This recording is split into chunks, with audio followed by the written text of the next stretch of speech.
just a panorama from the balcony of Suite 1014 at Fairmont Istanbul.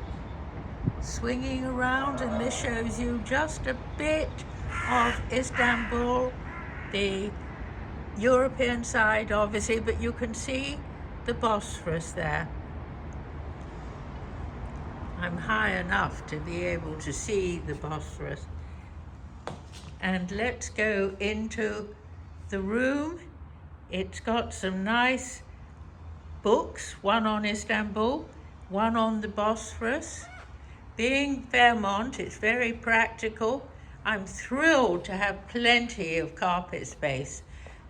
It tends to be, unfortunately, a frequency of very little carpet in some hotels in Istanbul, which is a jolly nuisance.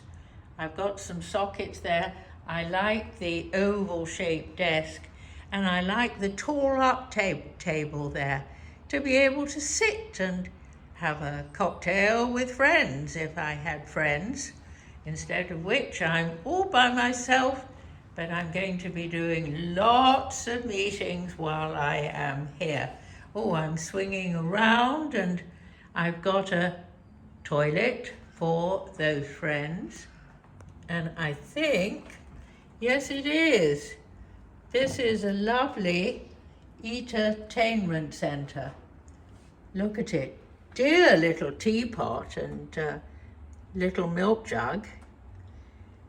And there's the alcohol that I could be drinking with a non-existent friend standing up, sitting up high there, swinging around, going to look at the bedroom.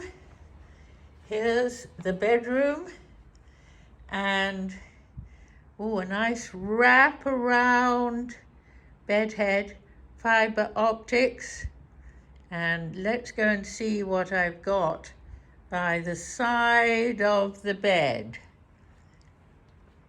Can't see any USBs at all. Once again, good thing, Mary, you traveling with your own. But I like it because it's very airy. It's not too overpowering. Coming into the little dressing area and the storage area and the bathroom. Nice wet area there.